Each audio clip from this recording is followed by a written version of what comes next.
Assalamualaikum warahmatullahi wabarakatuh. Kembali lagi kawan di Legenda Catur Dunia. Setelah mengalahkan Doma Rajuku-Case di hari pertama Norway Chess, Magnus berjumpa dengan Hikaru Nakamura di hari keduanya. Dalam permainan klasikal, mereka mengakhiri permainan dengan remis, dan ini adalah game Armageddon di mana Magnus pedang hitam mendapatkan kontrol waktu yang jauh lebih sedikit ketimbang Hikaru Nakamura. Tapi kalau Magnus dapat menahan remis kawan, maka Magnus yang dianggap menang. Tapi poin di Armageddon ini tidak sebanyak poin di klasikal. Oke. Hikaru Nakamura mengawali dengan ready opening kuda F3, ada pion D5 sampai langkah kelima. Mereka melakukan pergerakan-pergerakan yang simetris. Kita masuk ke permainan Queen's Pawn opening Poseidon Catalan. Atau tadi diawali dengan King's Indian Attack kawan. Baru sekarang pion C4 seperti dalam permainan Catalan. Ya kalau diterima ada kuda ya. Kuda gak bisa backup dengan pion B5, rebut kembali pion ini. Jadi pion C6 Magnus Carlsen, menteri B3 untuk menekan petak pusat dan juga mengincar pion B7. Magnus membuka permainan dengan pion D pukul pion C4, menteri ambil balik gajah F5. Sesegera mungkin untuk mengeluarkan perwira kawan, memberikan tempat bagi kuda nanti berkembang ke petak D7 karena petak C6 diisi oleh pionnya. Jadi gajah dikeluarkan terlebih dahulu untuk kontrol petak E4, tidak memberikan kesempatan putih bermain dengan pion E4, juga kontrol ruang-ruang terang untuk pergerakan menteri putih. Jadi kuda C3 lanjut Nakamura, kuda BD7, ada gajah F4 melanjutkan pengembangan, koneksikan dua bentengnya, segera geser ke lajur pusat. Dan juga tidak memberikan kesempatan bagi hitam untuk dorong maju pion E5-nya. Kuda B6 menteri B3 menghindari serangan. Nah, kuda FD5 menantang pertukaran, juga buka diagonal sniper gelapnya. Apa yang harus dilakukan oleh putih di posisi ini kawan? Gajah D2, salah satu opsi kuat. Harapan hitam jika pertukaran diterima tentu akan memberikan tempat ya bagi kuda ini kawan di center. Harapannya seperti itu.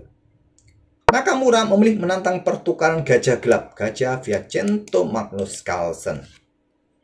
Nah, Magnus terlebih dahulu kuda pukul kuda C3. Ruang kosong bisa diisi oleh kudanya kawan. Ambil balik menggunakan pion supaya nanti juga bisa kontrol petak pusat. Di sini gajah E4. Kalau hitam yang mendahului pertukaran gajah ini, kuda punya tempat di center ya. Gak bagus buat hitam, jadi Magnus awasi gajah Viacento juga, gajah E4. Gajah pukul gajah, pilihan Nakamura, ambil balik oleh raja. Benteng AC1 kawan, ada pion C5 membuat langkah pengorbanan untuk memecah pion pusat putih, diterima. Dengan pion D pukul pion C5, kuda D7 dipertahankan oleh Nakamura, menteri B4, dan di sini kuda F6 untuk jaga gajahnya juga. Di sini gajah 6. Ada menteri C7, kuda D4, pion B6 tawari, ambil balik dan terbuka lajur A kawan, menteri mundur. Kemudian ada benteng A4, opsi yang lain di sini bisa bermain dengan pion H5 langsung. Benteng A4 ini juga bagus dari Magnus Carlsen. Tapi masalahnya ada gajah E6 kawan. Masalahnya gajah E6 ini untuk mendukung pionnya karena ada indikasi benteng dipersiapkan menekan lajur A. Jadi kalau pion ini diterima, maksud saya gajah diterima oleh pion, maka kuda garbuan keluarga atau royal folk atau family folk di sini. Jadi benteng A5, gajah B3, kemudian pion E5, kuda C2, dan ada pion A5 lanjut Magnus. Kuda segera manuver mencari tempat, merupakan langkah kuat buat putih di posisi ini, terutama petak E3. Tapi Nakamura mencoba menghentikan laju pion Magnus di sisi raja, lajur H, pion H4. Magnus melewatkan ide menteri C8 yang bisa menusuk nanti ke sini kawan, didukung dari gajah terang ini. Ya mungkin raja nanti ke petak H2, tapi kuda G4 check di sini, disusul dengan pion F5, ide dari engine Stockfish. Magnus langsung kuda G4, provokasi untuk melakukan garbuan kawan. Tidak diterima Nakamura, ke petak B4 yang kuat buat kuda, atau geser benteng CD1. Pion C4 juga bagus. Nah, kalau pion ini garbu dua perwira hitam, terbuka diagonal, bisa dimanfaatkan Magnus dengan menteri C5 check, Raja H1. Nah, gajah sikat kuda di sini, diikuti kuda ke sini nanti kawan. Gajah ambil balik, kuda lompat. Ya, selamat dari garbuan. Itulah ide Magnus Carlsen.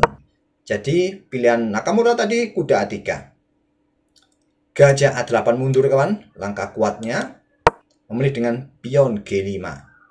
Sekarang sudah saatnya pion F3 kawan dimainkan. Apa bedanya kalau menteri cek di sini tidak ada target? Tidak targetnya, tapi gajah juga masih bisa ditarik mundur karena raja nanti harus bergerak ke ruang terang. Kuda C4, pilihan dari Nakamura ancam benteng dan Magnus melanjutkan dengan pion G pukul pion H4. Langkah cerdas, membuat langkah pengorbanan benteng kawan. Dan jawaban terbaik menteri D2. Kalau kuda ambil benteng, ide Magnus seperti ini. Pion pukul pion kawan, terbuka nanti kalau diambil ya terbuka diagonal ini. Dan idenya juga menteri menusuk lewat lajur H, cukup berbahaya. Kombinasi yang dipersiapkan oleh Magnus Carlsen. Nakamura dengan pion F3. Menteri C5 cek. Raja H1. Dan benteng A6 menghindari serangan kuda langkah terkuatnya. Magnus memilih mempertahankan gajah supaya nggak dicaplok oleh pion.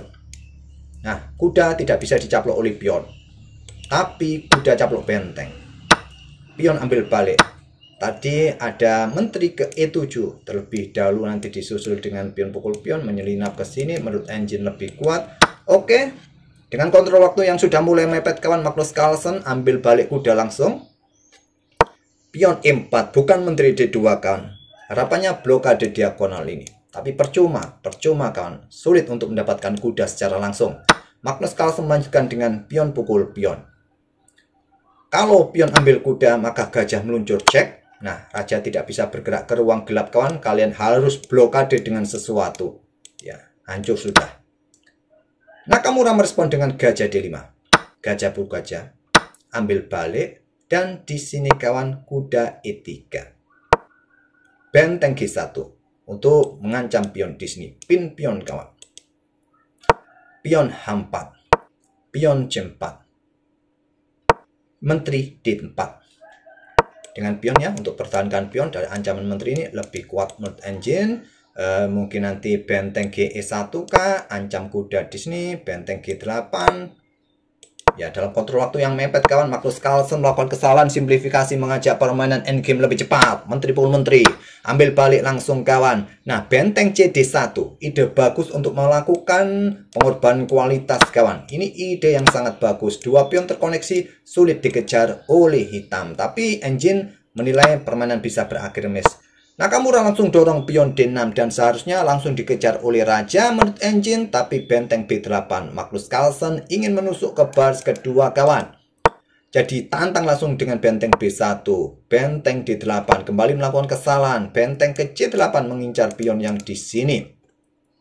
Dengan benteng D8 blunder kawan. Sekarang Nakamura punya kesempatan koneksikan dua pionnya. Cukup merepotkan dua pion ini. Nah, Nakamura dorong pion kawan, korbankan pion D-nya. Diambil. Di sini dorong terus pion maju. Ada benteng C1 dari Kaoru Nakamura. Magnus kehilangan benteng kawan di langkah berikutnya. Blokade dengan kuda. Nakamura menawarkan bentengnya kawan, langkah cerdas. Diterima Magnus dengan benteng. Dengan kuda pun juga percuma cek. Dan Nakamura berhasil mempromosikan pionnya. Di posisi ini Magnus menyerah dengan menyisakan 7 detik yang tersisa kawan. Nakamura masih punya 27 detik. Permainan seperti roller coaster kawan. Saling ancam-mengancam. Luar biasa. Maaf ya, kemarin admin gak bisa mengulas permainannya Doma Rajuku guys kawan. Oh ya, bagi para pemenang turnamen minggu lalu, hari ini ya kita transfer hadiah kalian. Seperti yang saya sebutkan di awal, kita butuh 3 hari untuk memverifikasi untuk mendapatkan laporan dari chess.com kawan. Oke, terima kasih. Kita akan bertemu di video-video berikutnya. Wassalamualaikum warahmatullahi wabarakatuh.